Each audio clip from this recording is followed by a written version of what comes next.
우리가 오늘 본문은요, 대속죄 제일에 대한 본문이라고 할 수 있습니다. 제가 처음에 그때 설교를 하면서 레위기를 간통하기 위해서는 5가지 제사와 7가지 절기를 이렇게 잘 알게 되면 간통할 수 있다고 했잖아요. 그래서 제가 이렇게 제사법하고 이런 거를 이번 주 수요일 날은 또 소제에 대해서 말씀드릴 겁니다. 그래서 여러분들 레위기 참 중요한 책입니다, 여러분. 근데 좀 말이 이렇게 뭔 말인지 잘 몰라가지고 어려워하는데 오늘 또 대속죄 제일 중요한 절기 중에 하나거든요. 대속죄를 통해서 여러분 절기도 알아가는 역사가 있으시길 간절히 바랍니다. 오늘 제가 읽지는 않았는데요. 오늘 본문의 16장 29절에서 31절을 보면 대속죄일이 뭐 하는 날인지를 잘 알 수가 있어요. PPT 띄울 거니까 여러분 보시면 됩니다. 자, 29절에서 31절 제가 한번 읽어보겠습니다. 너희는 영원히 이 규례를 지킬지니라. 7째 달 곧 그 달 10일에 너희는 스스로 괴롭게 하고 아무 일도 하지 말되 본토인이든지 너희 중에 거류하는 거류민이든지 그리하라. 이날에 너희를 위해 속죄하여 너희를 정결하게 하리니 너희의 모든 죄에서 너희가 여호와 앞에 정결하리라. 이는 너희에게 안식일 중에 안식일인즉 너희는 스스로 괴롭게 할지니 영원히 지킬 규례라 라고 말씀하고 있습니다. 31절에 보면 제일 끝에 뭐라고 하고 있죠? 영원히 괴롭게 한다 하고 또 30절 앞부분에는 뭐 중에 뭐다 이렇게 얘기하고 있죠. 안식일 중에 안식일이다 라고 말씀하고 있습니다. 29절에 31절은 너희는 스스로 괴롭게 하고라는 말이 반복되고 있죠. 안식일 중에 안식일 기쁨의 날이지만 그 기쁨을 누리기 위해서는 뭐가 필요하다는 것입니까? 백성이 감당해야 할 부분이 있는데 그게 뭐라는 거예요? 스스로 괴롭게 하는 것. 그게 이 대속죄일의 개념이라고 할 수 있습니다. 스스로 괴롭게 하는 것을 더 깊이 이해하기 위해서는요, 저 레위기 23장을 보고 가도록 할 건데요, 그 23장은 여호와의 절기에 대해서 말씀하고 있어요. 24절 한번 띄워주시기 바랍니다.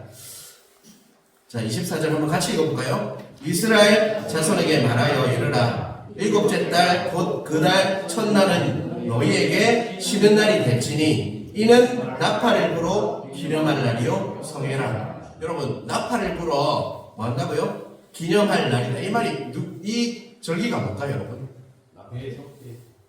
나팔절. 그런데 그날이 언제라고요? 7월 1일. 7월 1일이에요. 그런데 우리나라 달력으로 하면 3달을 플러스 하면 돼요. 10월 1일이에요. 근데 7월 1일이 나팔절이라고 얘기하고 있죠. 그리고 27절 한번 볼까요? 자, 같이 읽겠습니다. 7째 달 열흘날은 속죄일이니 너희는 성회를 열고 스스로 괴롭게 하며 여호와께 하제를 드리고. 자, 이날이 언제라고요? 10월 열흘 10월 10일이죠. 7월 10일이죠. 7월 11일은 언제라고요? 대속죄일. 대속죄일. 아시겠죠? 자, 34절을 또 보겠습니다. 자, 이스라엘 자손에게 말하여 7째 달 15날은 초막절이니 여호와를 위하여 1회 동안 지킬 것이네. 이날은 뭐라고요? 초막절, 수장절, 장막절 3가지 다 똑같은 말입니다. 자, 지금 대속죄일이 어디에 위치하고 있어요, 지금요? 7월 1일이 뭐라고 했어요? 7월 1일이 뭐 하는 날이에요? 어떤 절기냐? 나팔절. 자, 중간이 뭐라요? 대속죄일. 제일 끝에 초막절. 그 위치가 7월 1일은 뭐라고요? 나팔절. 다음에 뭐예요? 대속죄일. 그리고 수장절이에요. 초막절. 자, 7월 1일 열흘 지나서가 대속죄일. 그리고 나서 5일 지나면 수장절이 되는 거예요. 근데 유대인의 이 새해는요, 바로 나팔절부터 시작됩니다. 유대인의 새해는 언제라고요? 7월 1일이 7월 1일 나팔절. 우리 달력으로 아까 이렇게 하면 10월 1일 정도가 된다고 했죠. 그리고 7월 1일에서 10일 열흘이 경과하고 대속죄일을 맞았다고 했어요. 그리고 나서 이제 맨 끝에 수장절을 초막절을 맞게 되는 거예요. 대속죄일을요, 히브리어로 욤키퍼라고 합니다. 욤. 욤이 데이예요. 데이. 날. 하루하루를 말해요. 요음이라고 해요. 그리고 키퍼는 홈키퍼 이런 거 아닙니다. 근데 좀 뜻은 비슷해요. 죄를 덮는 날. 키퍼가 뭐라고요? 좀 비슷하죠? 느낌이. 죄를 덮는 날이 뭐예요? 대속죄일이라는 것이죠. 새해 첫날이 나팔절이고 열흘 지나서 용키퍼, 죄를 덮는 대속죄일을 맞이하고, 그리고 진정한 이 말은요 뭔 것 같아요? 진정한 새해를 맞기 위해서는 뭐가 필요하다는 것입니까, 여러분? 그렇죠. 용키퍼, 죄를 덮는 것이 있어야지, 속죄를 해야지만 진정한 새해를 맞을 수 있다는 개념이라는 것을 잊지 마시길 바랍니다. 그리고 그 진정한 죄를 덮고 난 후에 초막절이 있어요. 초막절은 정말 어떤 날이냐면 즐거운 절기예요. 기뻐하는 절기입니다. 막 즐거워하고 이렇게 기뻐하고 음식도 나눠 먹고 이 집 저집 돌아다니면서 그 기쁨을 나누는 절기가 뭐라고요? 초막절, 수장절이라는 거예요. 분명히 근데 그 나팔절과 수장절 사이에 뭐가 있습니까, 여러분? 대속죄, 용키퍼가 있다는 것입니다. 죄를 덮어야지만 결국은 뭘 즐길 수 있다는 거예요? 진짜 잔치를 즐길 수 있다는 것입니다. 그리고 그 대속죄는 스스로를 뭐 하는 날이라고 했어요? 괴롭게 하는 날. 자, 괴롭게 한다는 말은요, 첫 번째는 금식하는 날입니다. 금식을 해요, 그동안. 그리고 또 금욕합니다. 대속죄 그때는요, 성생활을 하지 않습니다. 부부생활을 중단한답니다. 그리고 셋째, 금식하고 금욕하고 뭐 할까요, 여러분? 뭐 중요한 게 하나 빠졌어요. 뭐 할 것 같습니까? 금주. 금주. 기도하잖아요, 기도. 하나님께만 집중해서 기도하는 그날이 바로 스스로 괴롭게 하는 그날이에요. 금주 아닙니다, 여러분. 그 기도는 그냥 기도하는 것이 아니라 자기를 돌아보면서 뭐 하는 걸까요? 죄를 고백하는 기도를 드리는 것이 바로 그 자백하는 기도를 드리는 게 대속죄라는 거예요. 그래서 대속죄를 스스로 괴롭게 하는 날이다라고 설명하고 있습니다. 여러분, 이를 통해서 우리가 깨달아야 할 것은요, 진정한 새해는 조금 전에도 말씀드렸듯이 속죄 없이는 맞이할 수 없고, 신나는 잔치와 축제도요 어떻다는 거예요? 속죄 없이는 맞을 수 없다는 것을 여러분은 깨달아야 합니다. 우리 인생도 마찬가지입니다, 여러분. 우리가 신앙생활을 축제같이, 잔치같이 하기 위해서는 뭐가 필요하다는 것입니까? 예수님께서 우리를 속죄해 주시는 은혜가 있었기 때문에 우리가 이렇듯, 제가 우리 교회가 행복했으면 좋겠다고 했죠. 수반되는 게 뭐가 있어야 될까요? 예수님의 그 은혜가 있어야, 우리가 그 죄를 덮어주시는 은혜가 있었기 때문에 우리가 축제처럼 잔치처럼 우리가 신앙생활을 할 수 있다는 것 잊지 마시기 바랍니다. 그걸 아는 자는요 감사할 수밖에 없습니다, 여러분. 우리 아들이 잘 돼서, 우리 집이 돈이 많아서 그런 감사는요 믿지 않는 사람도 동일하게 합니다, 여러분. 안 그렇습니까? 전에 전 어릴 때부터 참 많이 다녔어요. 아버지가 전 불자였거든요. 저사 뭐 이렇게 하잖아요. 그래서 거기 가도 똑같은 기도 드리는 거 들었어요. 대학 수학능력평가 전에는 학력고사를 쳤어요. 그때는 어떻게 했습니까? 절에 가면 얼마나 사람 많은지 모릅니다. 대구에 갓바위 유명하잖아요. 전 수백 번 올라갔다 왔어요, 저는. 아버지 따라서. 근데요, 그때 입시철에 가면 진짜 올라가는 줄이요. 근데 우리 신앙생활도 예수 믿는다고 하면서 똑같이 하고 있는 거예요, 우리가. 죄는 빼고 해결할 거는 안 하고 그냥 자식들 잘 되겠으면 좋겠다, 우리 집 잘 됐으면 좋겠다. 그게 신앙생활이 아니라는 거 잊지 마시기 바랍니다. 우리는 죄를 넘지 않고는요 하나님께 더 깊이 나아갈 수 없습니다. 그래서 예수님께서 오신 거예요, 여러분. 여러분의 죄를 친히 다 담당하시기 위해서. 우리 오전에도 우리 봤지만 돌아가시면서까지 뭘 걱정하셨습니까, 여러분? 여러분의 죄를 걱정하셨단 말이에요.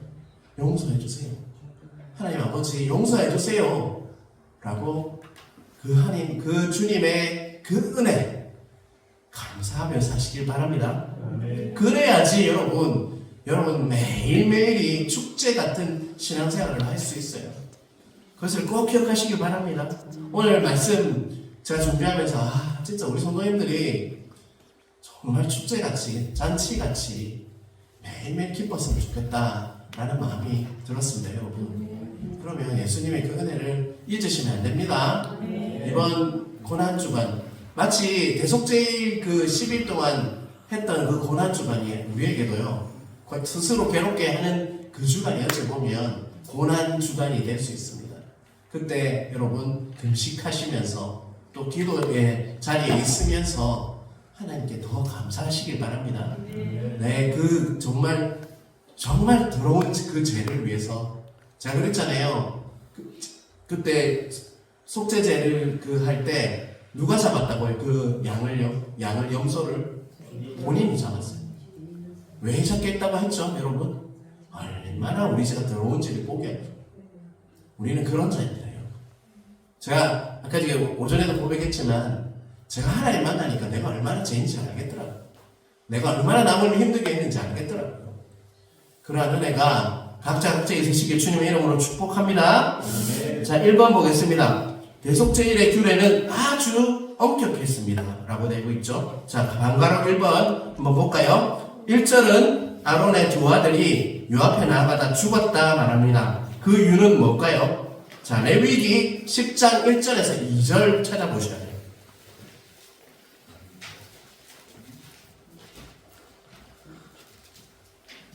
자, 레위기 10장 1절에서 2절 159여 159페이지에 있고요. 뜰 겁니다.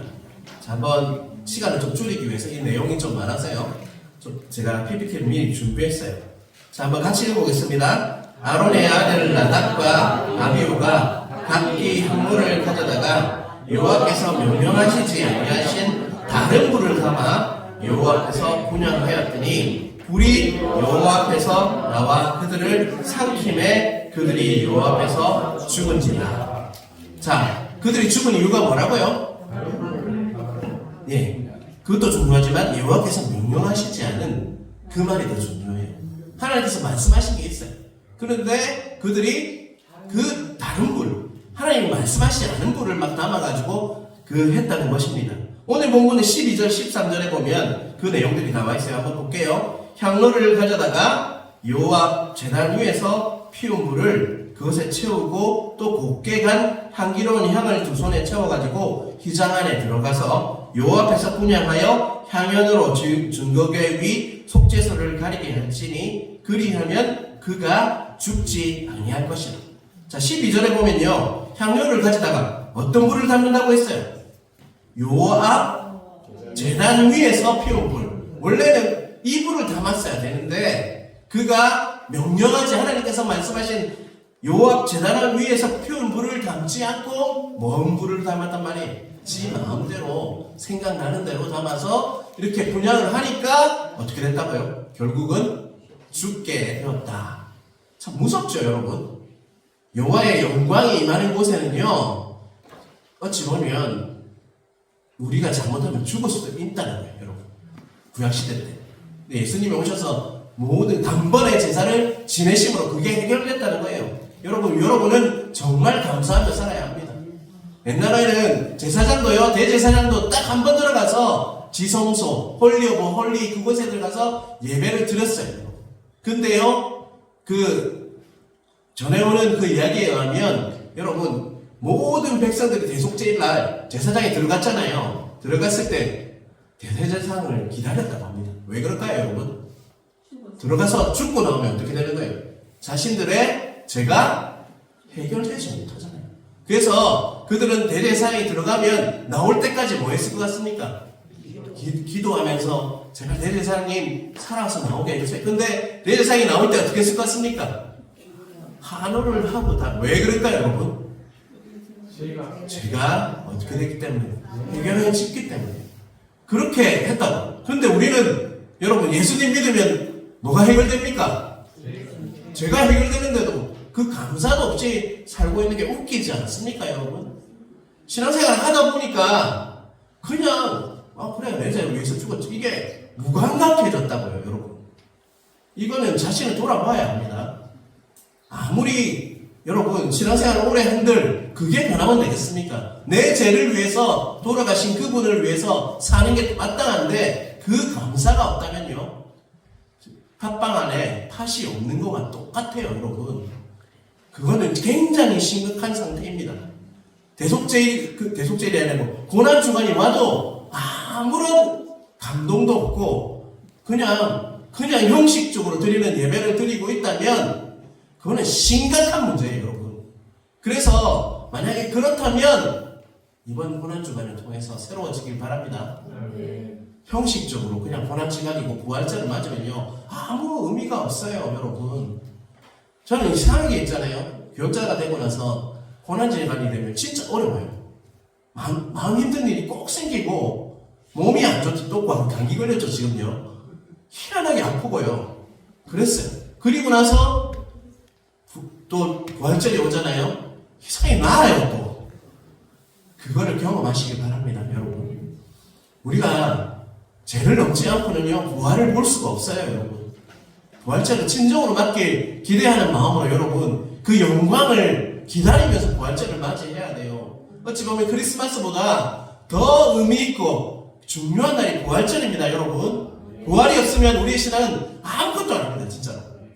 십자가가 있고 그 부활절이 있기 때문에 우리는 영생을 누릴 수 있는 삶을 허락하셨기 때문에 부활절이 아무것도 아닌 날이 아니에요, 여러분. 달걀 굽는 거, 달걀 삶는 거죠, 참. 굽는 게 아니라 달걀 삶는 거, 그게 부활절이 아니라요, 내 죄를 해결하고 정말 영원한 생명을 주신 그 날에 감격하면서 보내야 하는 날이 부활절이라는 거 꼭 잊지 마시길 바랍니다.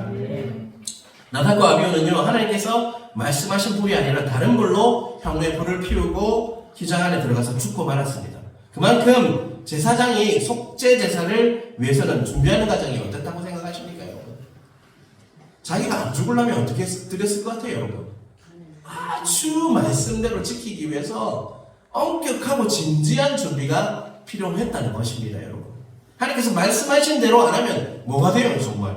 죽는다고요, 여러분. 그래서 엄격하고 진지하게 드렸다는 것을 꼭 기억하시길 바랍니다. 자, 2번입니다. 성소에 아무 때나 들어가면 어떻게 된다고 얘기하고 있죠? 자, 2절 중간 부분에 아무 때나 들어오지 말라. 그리하면 뭐게 된다고요? 죽지 않도록 하라. 이 말은 죽는단 말이죠. 너 죽는다, 너 잘못 들어오면. 이 말이에요, 여러분. 속죄소는 하나님께서 임재하시는 가운데 나타나는 것으로 아무나 들어갈 수 없었어요. 아무 때나 함부로 들어갈 수 없는 곳이었고 어기면 목숨을 잃는 곳이 바로 지성소였다는 것입니다. 자, 3번입니다. 아론이 성소로 들어가기 위해서 갖추어야 할 복장을 자세히 적어보세요 했죠. 자, 어디에 있습니까? 16장 4절에. 자, 한번 같이 읽어볼까요?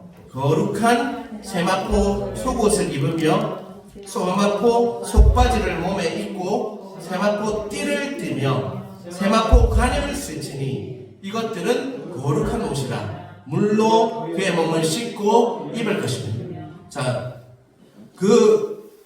끝부분에 있는데 처음에는 자신의 몸을 깨끗하게 입겠죠.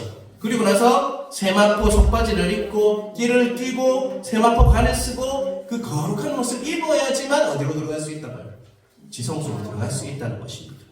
그런데 원래 대제사장이 입는 옷은요 레위기 8장 7절 9절에 있습니다. 자, 7절에서 9절이 있는데요, 한번 띄워주시길 바랍니다.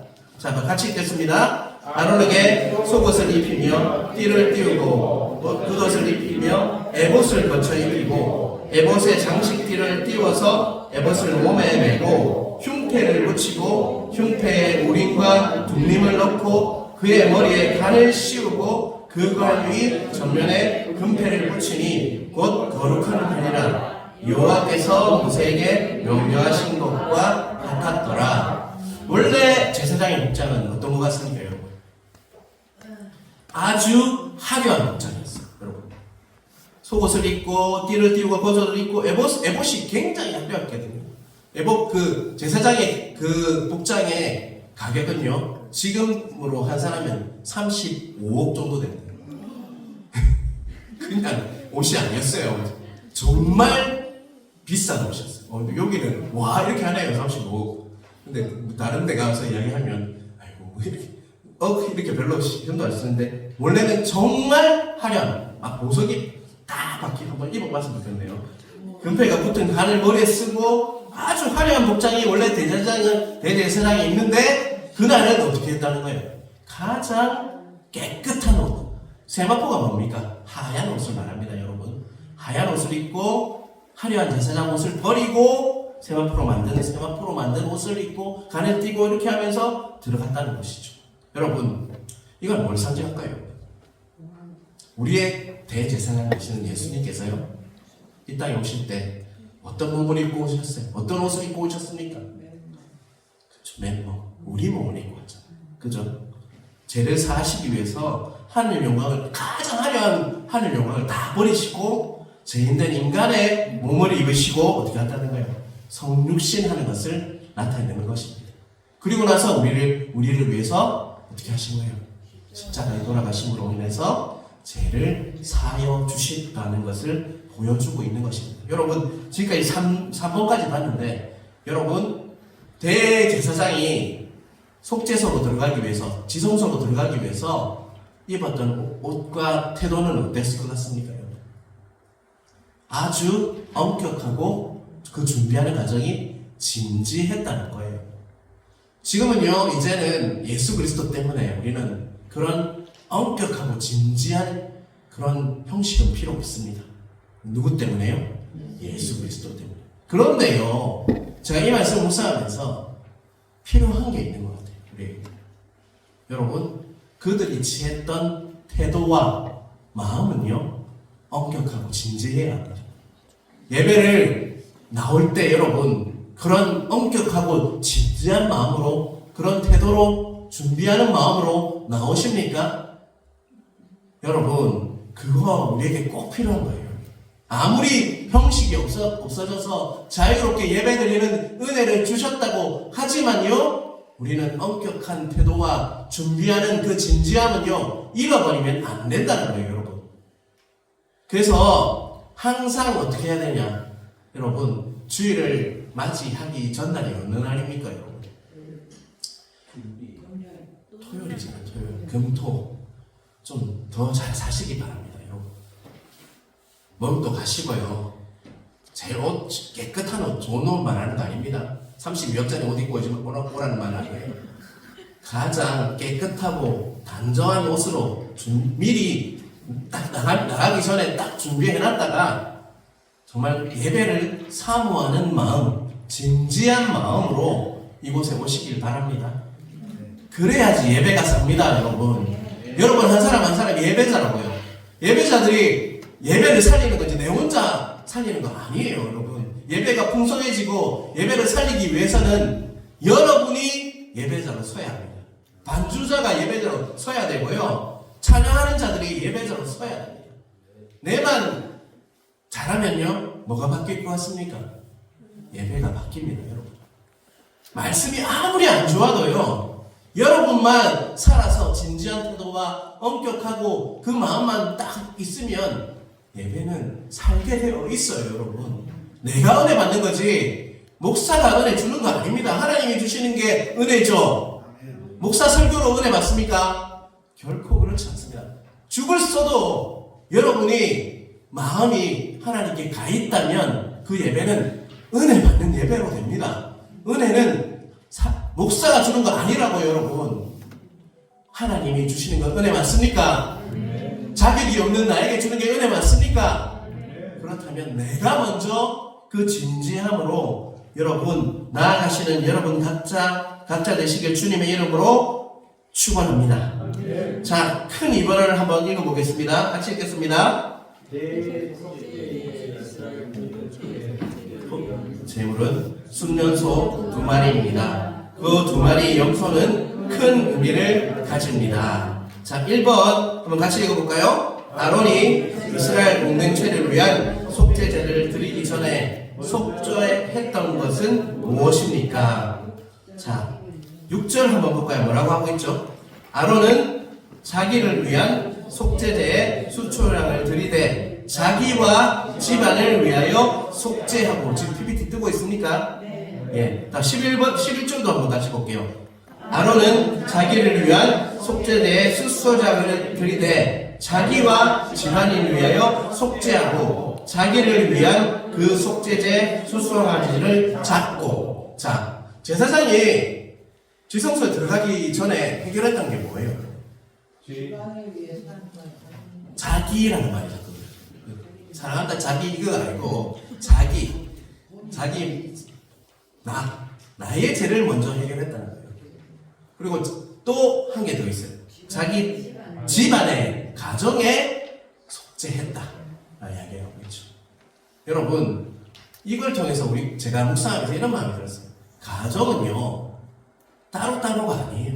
바로 나의, 여러분 부부는 하나라고요. 맞죠? 여러분 아담과 하와를 어떻게 만들었습니까? 하와를 만들 때 여러분 갈비뼈. 너는 내 뼈는 뭐라고 했어요 여러분?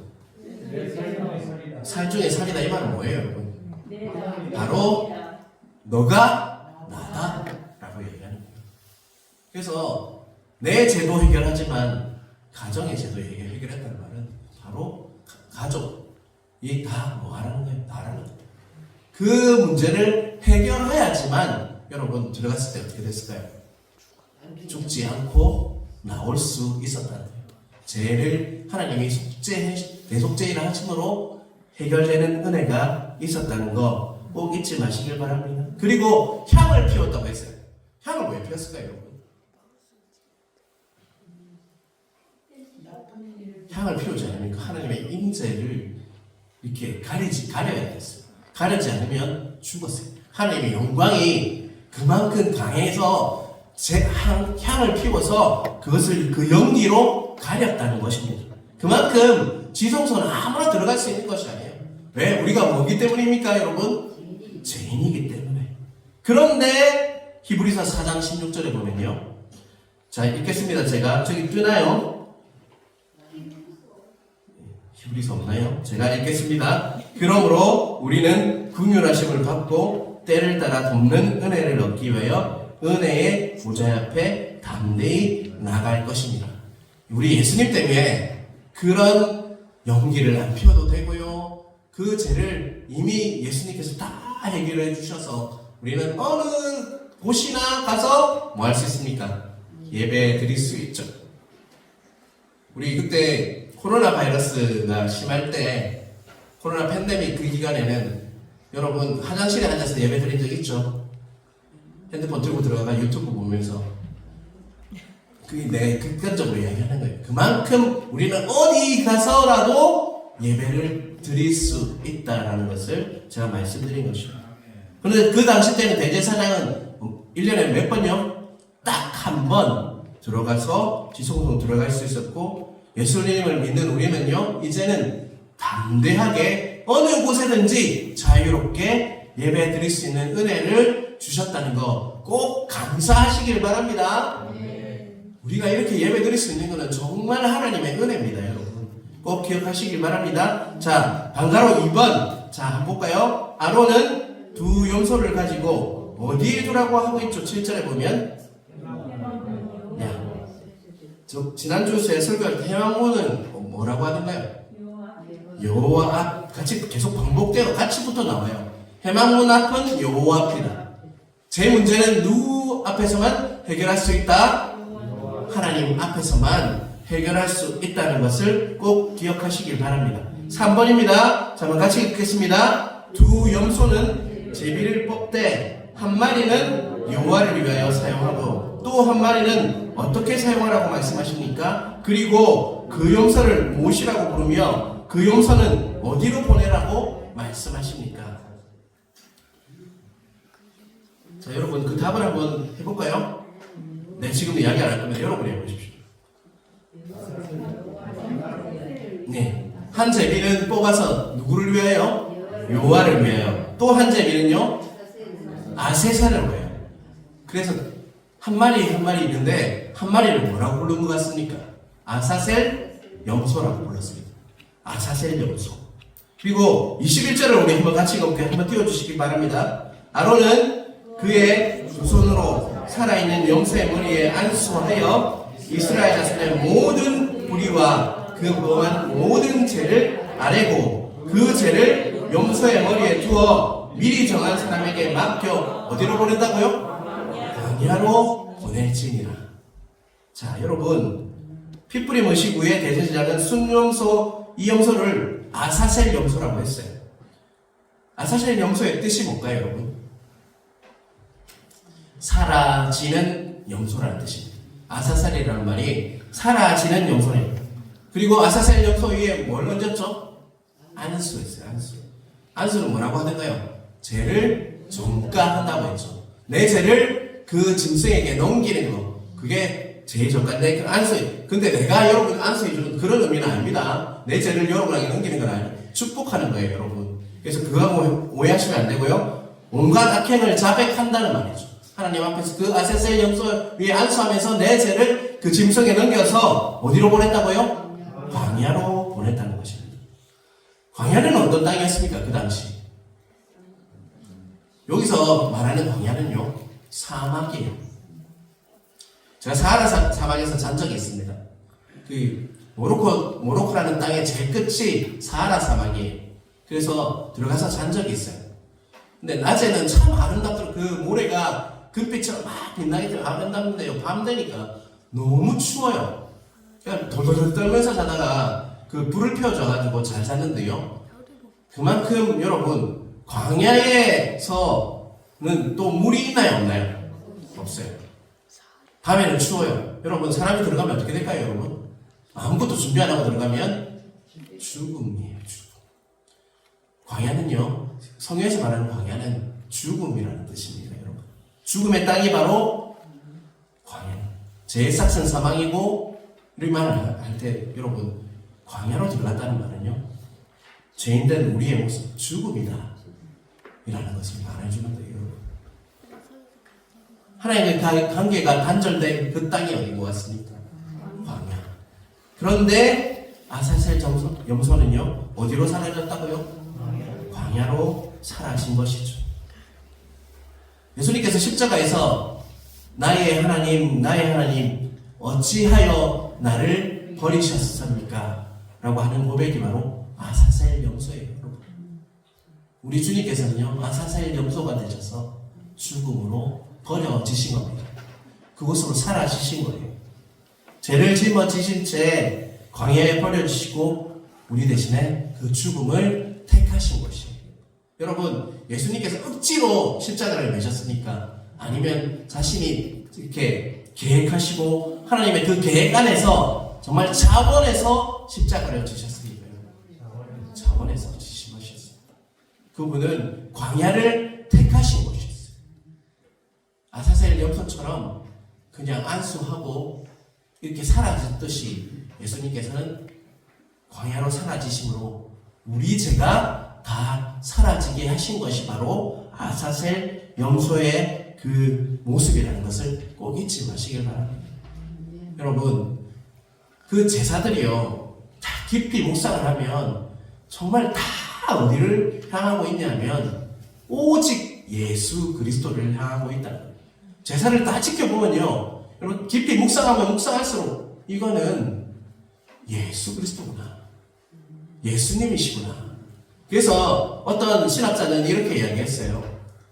레위기 두루마리를 딱 가져와서 이렇게 짜면 뭐가 떨어질 것 같냐고 했냐면 피가 뚝뚝 떨어진다고 했어요. 그 제사를 통해서, 그 피 제사를 통해서, 소제는 또 피 제사가 아니에요. 그의 의미는 수요일날 또 제가 설교할 건데요. 근데 모든 우리의 죄는요, 예수님의 피 없이는 해결될 수 없습니다, 여러분. 여러분 요새 죄 때문에 힘드십니까? 악한 것 때문에 힘드십니까? 그러면 뭘 의지해야 할 것 같습니까? 예수님의 피를 의지하시기 바랍니다. 여러분, 제가 서두에도 말씀드렸지만 제 문제가 해결하지 않으면요, 늘 힘듭니다. 그래서 예수님 앞에서 여러분 그 문제를 해결하셔야지 정말 신앙생활이 정말 잔치와 같은 그런 신앙생활이 될 수 있다는 거 꼭 깨달으시길 바랍니다.